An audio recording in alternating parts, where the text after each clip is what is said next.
Assalamualaikum warahmatullahi wabarakatuh. Perkenalkan, nama saya Laira Lutfi dengan NIM 430402300017 PI2A.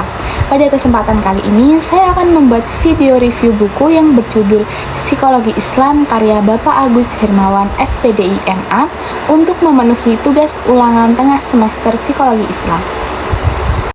Buku Psikologi Islam karya Bapak Agus Hermawan SPDI MA ini diterbitkan oleh Pustaka Ilmu dengan jumlah halaman 130 halaman. Di dalam buku ini terdapat 15 bab. Nah, di sini saya akan mereview dari bab 1 sampai 5. Bab 1 membahas tentang konsep lama manusia dalam perspektif Islam.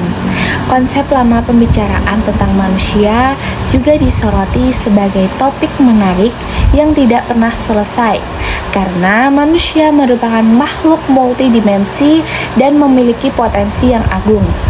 Konsep manusia dalam perspektif Islam memiliki perbedaan signifikan dengan pandangan lainnya, terutama dalam hal pemahaman tentang hakikat manusia, tujuan hidup, dan hubungan dengan penciptanya.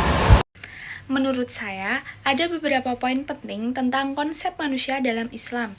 Yang pertama, manusia sebagai ciptaan Allah yang diberi keistimewaan berupa akal, fitrah, dan kebebasan berpikir. Yang kedua, manusia memiliki tujuan hidup utama, yaitu mengabdi kepada Allah, menjalankan perintahnya, dan mencapai kebahagiaan di dunia dan akhirat. Yang ketiga, manusia memiliki dimensi holistik yang dipandang sebagai makhluk yang terdiri dari dimensi fisik, psikis, sosial, dan spiritual yang harus seimbang dan saling berkaitan dengan nilai-nilai agama. Lalu, ada beberapa persamaan dan perbedaan antara manusia dengan makhluk lain. Persamaannya yaitu mempunyai insting dan naluri, dan bagaimana cara manusia berinteraksi dengan lingkungan untuk memenuhi kehidupan hidup dan bertahannya. Lalu, adapun perbedaannya, yaitu 1. Akal dan pemikiran. Manusia memiliki akal dan kemampuan berpikir yang kompleks, berbeda dengan makhluk lain. Yang kedua adalah kemampuan berkomunikasi. Manusia memiliki kemampuan berkomunikasi yang sangat berkembang, seperti bahasa dan simbol-simbol yang tidak dimiliki oleh makhluk lain. Yang ketiga yaitu kemampuan kreativitas. Manusia memiliki kemampuan kreativitas dan inovasi yang tinggi dalam menciptakan alat, teknologi, dan seni yang tidak dimiliki oleh makhluk lain. Yang keempat yaitu kemampuan spiritual. Manusia memiliki dimensi spiritual dan keagamaan yang kompleks, termasuk kesadaran akan Tuhan dan kehidupan spiritual yang tidak dimiliki oleh makhluk lain. Dengan demikian, meskipun manusia memiliki persamaan dengan makhluk lain dalam hal kehidupan dan interaksi dengan lingkungan, namun terdapat perbedaan yang signifikan dalam hal kemampuan intelektual, kreativitas, komunikasi, dan dimensi spiritual yang membedakan manusia sebagai makhluk yang agung. Bab kedua yaitu pengertian psikologi Islam, objek, dan ruang lingkupnya. Pengertian psikologi Islam. Pengertian psikologi Islam dapat dipahami secara etimologi dan terminologi. Secara garis besar, psikologi Islam adalah ilmu-ilmu yang mempelajari tentang jiwa dan kepribadian manusia yang didasari dengan sumber-sumber Islam seperti Al-Quran dan hadis. Objek kajian psikologi Islam. Objek keilmuannya ada dua, yaitu manusia sebagai objek material dan perilaku manusia berdasarkan ajaran Islam sebagai objek formal. Ruang lingkup psikologi Islam. Ruang lingkup psikologi kontemporer terbatas pada 3 dimensi, yaitu dimensi fisik biologi, dimensi kejiwaan, dan sosiokultural. Sementara itu, psikologi Islam juga mencangkup dimensi keruhanian dan dimensi spiritual, di mana pada psikologi kontemporer tidak membahas hal tersebut karena perbedaan landasan. Itu latar belakang lahirnya psikologi Islam. Psikologi kontemporer dianggap mengalami distorsi yang fundamental karena yang seharusnya psikologi membahas tentang jiwa, tetapi malah tidak mau tahu tentang hakikat jiwa. Yang kedua, ketidakpuasan akan teori-teori psikologi kontemporer. Yang ketiga, latar belakang kebudayaan dan karakteristik masyarakat dianggap penting untuk dipertimbangkan. Karena setiap daerah memiliki kebudayaan yang berbeda dan kadang tidak sesuai jika teori tersebut dikembangkan di daerah itu. Peluang dan hambatan perkembangan psikologi Islam. Peluangnya yaitu yang pertama, bentuknya universitas yang tertarik membuka prodi psikologi Islam. Yang kedua, meningkatnya kompleksivitas masalah yang dihadapi sehingga menuntut kehadiran dan sumbangsi agama sebagai obat terapi kejiwaan melalui psikoterapi Islam. Yang ketiga, semakin keringnya jiwa seseorang karena jauh dari tuntunan agama. Tantangannya yaitu yang pertama, adanya bantahan dari para psikologi konvensional terkait epistemologi kajian psikologi Islam. Yang kedua, belum banyak psikologi Islam yang mengembangkan psikologi Islam sebagai sebuah aliran. Yang ketiga, masih minimnya kajian penelitian tentang psikologi Islam oleh akademis atau peneliti. Bab 3 yaitu psikologi Barat dan psikologi Islam. Psikologi Barat dan psikologi Islam itu memiliki persamaan. Yang pertama, objek kajian. Sama-sama menjadikan manusia sebagai objek material dan tingkah laku sebagai objek formal. Yang kedua, cara mencari pengetahuan, yaitu sama-sama menggunakan pendekatan ilmiah dalam menguak perilaku manusia dengan beberapa metode yang sama seperti metode eksperimental dan non-eksperimental, seperti observasi, interview, tes angket, dan lain-lain. Arah perkembangan jiwa. Psikologi Barat lebih konkret mengkaji gejala-gejala jiwa sampai tampilan jiwa seseorang daripada esensi jiwanya. Namun, ada juga perbedaannya. Yang pertama, objek kajian. Psikologi Barat banyak yang menggunakan hewan sebagai objek, lalu hasil penelitiannya diterapkan pada manusia. Psikologi Barat pada umumnya hanya mengakui 3 dimensi penentu utama perilaku manusia, yaitu raga, jiwa, dan lingkungan sosial budaya. Sedangkan psikologi Islam mengakui adanya hembusan ruh ke dalam diri manusia, perbedaan pada aspek psikis. Yang kedua, cara mencari pengetahuan. Psikologi Barat mencari pengetahuan dengan berorientasi pada ilmu-ilmu sekuler, aksioma, dan teori-teori dari transkendental. Sedangkan psikologi Islam berorientasi pada Al-Quran dan hadis atau dengan melakukan riyadhah atau tazkiyatun nafs. Bab 4 yaitu metode dan pendekatan psikologi Islam. Ada macam-macam metode psikologi Islam, yaitu pertama metode perumusan psikologi Islam. Metode ini yaitu satu, metode keyakinan, yakin kepada Tuhan. Yang kedua, metode rasionalisasi, yaitu menangkap dan menerjemahkan pesan serta merespon wahyu ilahi sesuai asbabun nuzul dan asbabul wurudil hadis. Yang ketiga, metode otoritas atau kepercayaan kepada para ahli. Lalu, adapun metode pembangun psikologi Islam. Yang pertama, metode pragmatis. Yang kedua, metode idealistik. Lalu ada juga metode penelitian psikologi Islam. Yang pertama, metode psikologi Islam yaitu muhasabah, tazkiyatun nafs, ruqyah, dan psikoterapi Islam. Yang kedua, metode penelitian pendukung psikologi Islam, yaitu observasi, introspeksi, ekstrospeksi, retrospeksi, eksperimen, angket, biografi, autobiografi, klinis, dan tes. Ada juga macam-macam pendekatan psikologi Islam.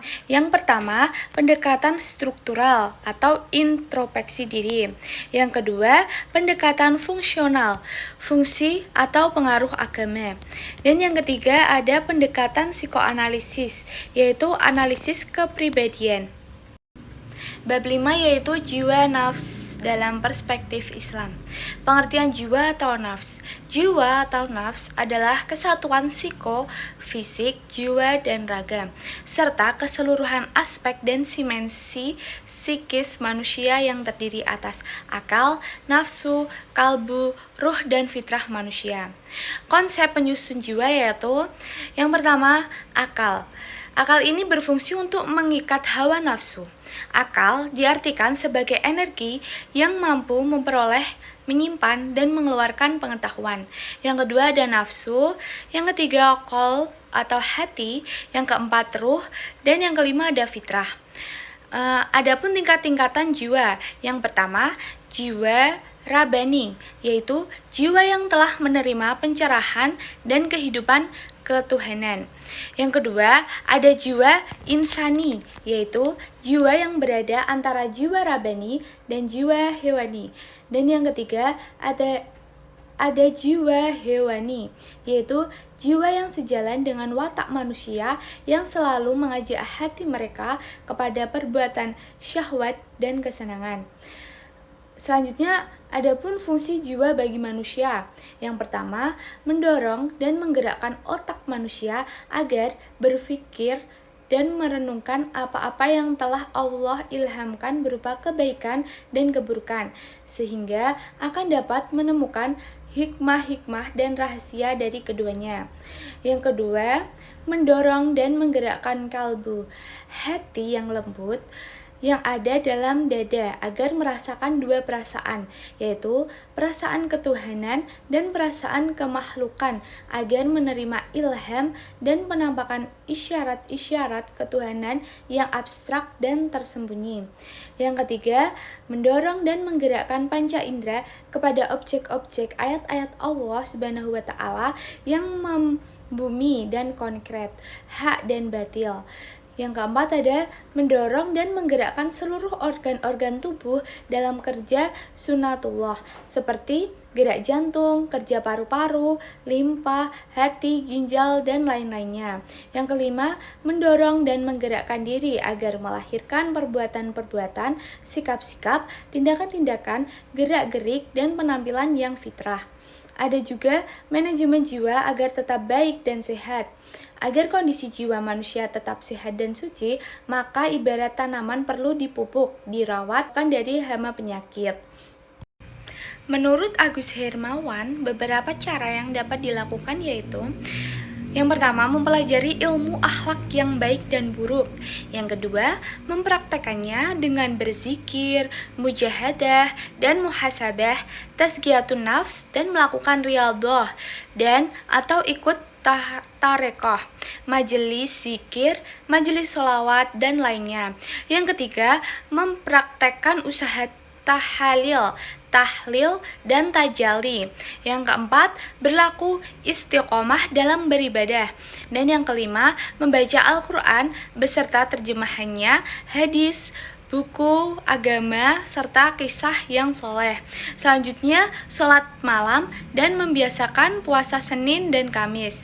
Apabila kelima hal di atas telah senantiasa dapat dilaksanakan secara konsisten, insya Allah jiwa tetap senantiasa dalam limpahan nurnya, baik dalam kondisi lapang maupun kondisi sempit. Jadi di dalam buku tersebut, bab 1 mengulas pengertian konsep penyusun tingkatan fungsi dan manajemen jiwa menurut berbagai sumber, termasuk Al-Quran. Jiwa merupakan kesatuan psikofisik manusia dengan aspek seperti akal, nafsu, hati, ruh, dan fitrah. Penyusun jiwa meliputi aspek tersebut yang memiliki fungsi dalam menggerakkan dan mendorong manusia. Untuk menjaga jiwa tetap baik dan sehat, diperlukan pemahaman, praktek ibadah, introspeksi, dan pengobatan spiritual yang konsisten. Lalu bab kedua menjelaskan psikologi Islam sebagai studi tentang manusia dan perilaku kejiwaan dengan landasan ajaran Islam. Ini meliputi sejarahnya dari periode klasik hingga perkembangan terkini.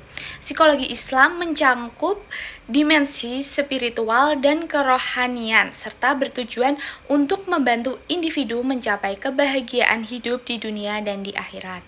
Lalu, bab ketiga yaitu berisi membandingkan psikologi barat dan psikologi Islam, menyoroti persamaan dan perbedaan terutama dalam pendekatan dan cara mencari pengetahuan. Psikologi Islam lebih mengandalkan akal dan keimanan serta mengakui dimensi spiritual manusia. Sementara psikologi barat cenderung fokus pada ilmu sekuler dan dimensi fisik biologi. Bab 4 yaitu mengulas beberapa pendekatan dalam psikologi Islam seperti metode keyakinan, rasionalisasi, otoritas, pembangunan psikologi Islam, dan metode penelitian. Ini termasuk metode pragmatis dan idealistik serta metode penelitian seperti muhasabah, tazkiyatun nafs, dan psikoterapi Islam. Bab 5 yaitu membahas pengertian jiwa dalam Islam, konsep penyusunan jiwa, tingkatan-tingkatan jiwa, fungsi jiwa, dan manajemen jiwa agar tetap baik dan sehat. Aspek penyusun jiwa meliputi akal, nafsu, hati, ruh, dan fitrah. Metode untuk menjaga jiwa termasuk meningkatkan kualitas spiritual, mental, bersosial, dan meminta bimbingan ahlinya. Kelebihan dari buku Psikologi Islam karya Bapak Agus Hermawan SPDI MA yaitu telah menyajikan cakupan materi yang menarik dan mudah untuk dipahami. Penjelasannya juga dapat diaplikasikan dalam kehidupan sehari-hari. Kelebihannya yaitu harga buku yang ekonomis sehingga ramah di kantong para mahasiswa. Dan juga buku ini dapat diakses melalui e-book yang dapat mempermudah mahasiswa untuk membaca dan mempelajari buku tersebut.